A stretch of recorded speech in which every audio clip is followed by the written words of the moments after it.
Good afternoon, my dear students. Today we are going to see a new topic, Chapter 13, Motion and Time. We already studied about different type of motion like straight line, circular or periodic. So you can see this column in the page number 143. You can see one column, some examples of different type of motion. Okay, so in the left side you can see soldiers in march fast. How they are moving. The type of motion is straight line. Then bullock cart moving on a straight road. It is straight line, right? The straight line motion. Hands of an athlete in a race. That will be periodic. So you have to fill this column. Okay. So it is common experience that motion of some substance is slow while that of some others is fast. It is comparative. So you can see in this slide some boys and girls are cycling, right? So can you say which one is faster and or which one is slower? So it is a comparative measurement, right? If one cycle is going before us, we will be slow, right? And if they are going, so we are comparing between our friends, right? Between the cycles. So we know that some vehicles move faster than others. Even the same vehicle may move faster or slower at different times. So you can make a list of 10 objects moving along a straight path. Group the motion of this object as slow and fast. If vehicles are moving on a road in same direction, we can easily tell which one of them is moving faster than the other. So the speed should be equal. Then only we can tell that which vehicle is going faster or slower. Now see this slide. You can see figure 1 and figure 2, right? So in figure 1, it shows the position of some vehicles moving on a road in same direction at some instant of time. Then now look the figure number 2. It shows the position of same vehicles after some time. From your observation of the two figures, answer the following questions. Which vehicle is moving fastest of all? Which one of them is moving slowest of all? The distance moved by object in a given interval of time can decide which one is faster or slower. For example, imagine that you have gone to see a friend at the bus stand. Suppose you start pedaling your bicycle at the same time as the bus begins to start. The distance covered by you after 5 minutes would be smaller than that covered by the bus. Right. So depending upon that, we can find out the speed of an object. So if we are going in a race, if we are running in a race and all, we can find out who is the fastest because who is completing that distance in a particular time. That person have the maximum speed, right?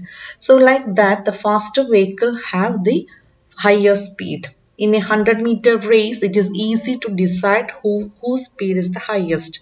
One who takes the shortest time to cover the distance of 100 meters has the highest speed. So in the school and all, when the sports day will be there, who is winning that 100 meters race, that particular time will be there. Who is covering that period of time, the maximum distance, that distance 100 meters, who is covering in a particular time, that person will win.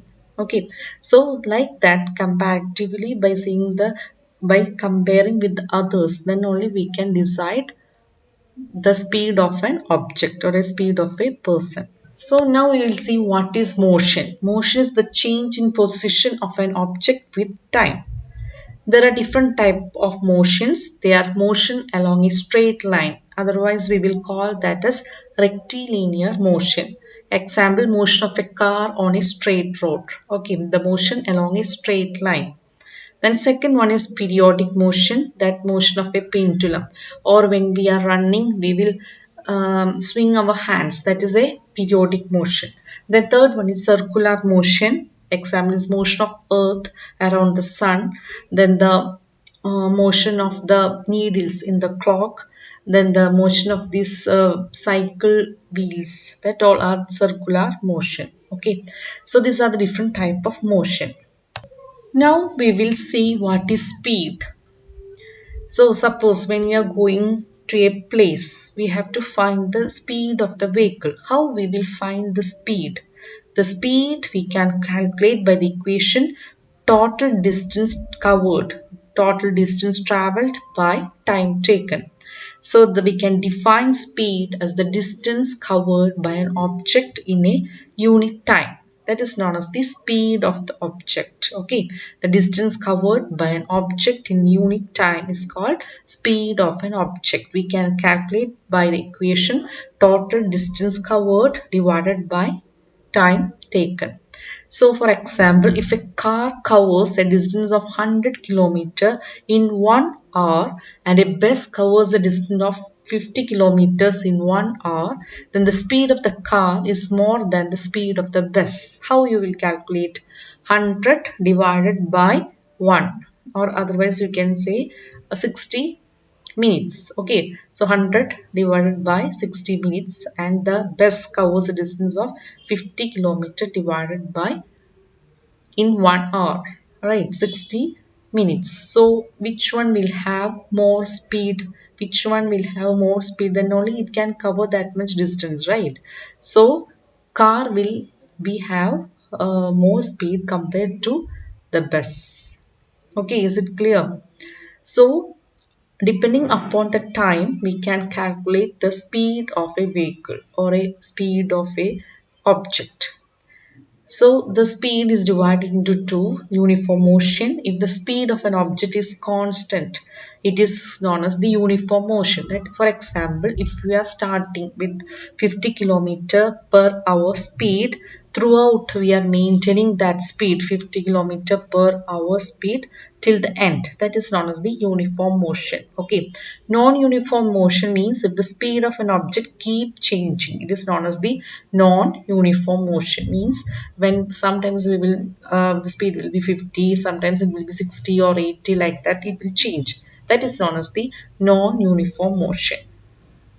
Now we will see how we can measure the time. So maybe you have seen different types of things to measure the time, like wall clock, table clock, digital clock, like that, right? So if you do not have clock, how would you decide what time of the day it is? Have you ever wondered how our elders could tell the approximate time of the day by just looking at the shadows? Even if they doesn't have watch and all, they know what is the time, right?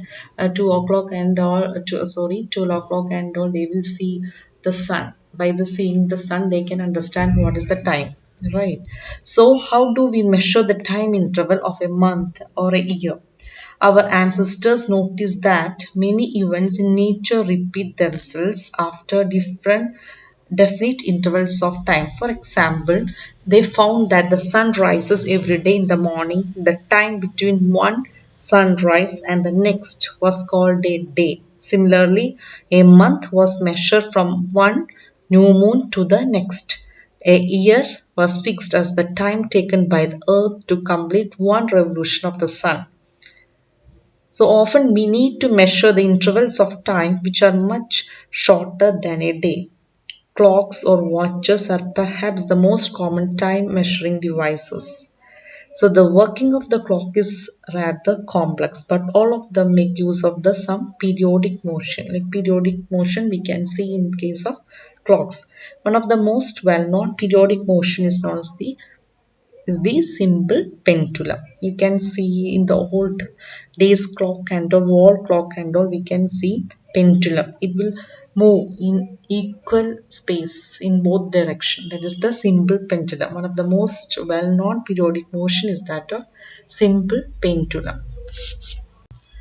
So a simple pendulum consists of a small metallic ball or a piece of stone suspended from a rigid stand by a thread. The metallic ball is called the bob of the pendulum. You can see in the slide The structure of a simple pendulum. A simple pendulum has a metallic bob suspended from the stand by the thread. If the bob is taken to one side and released, is moved to and fro. It will move both sides. The to and fro motion of the simple pendulum is called periodic motion or oscillatory motion.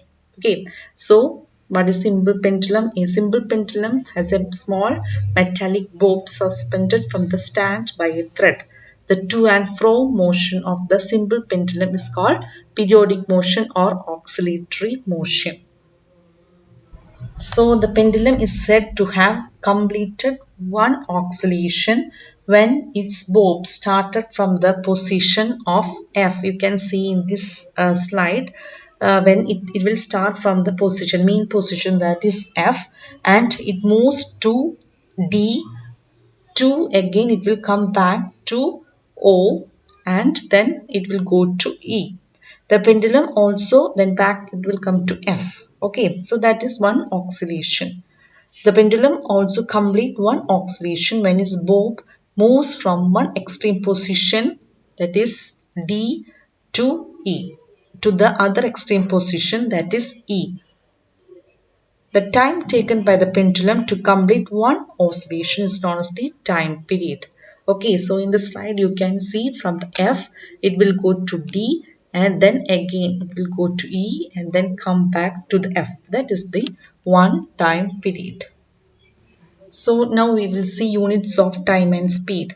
The basic unit of time is a second. It is simple. We will denote the second as small s using small s. The larger unit of time are minutes and hours. Okay, so the basic unit of distance is meter. We will denote it by small m, and the basic unit of time is second. We will denote it by small s. So speed, we can calculate speed by the equation distance by time. Okay, therefore the basic unit of speed is meter per second. Once again, I will tell the basic unit of distance is meter, that we will denote by simple small m. The basic unit of time is second, that we will denote by small s. Okay, small s, and the speed, the equation for to calculate the speed is distance divided by time.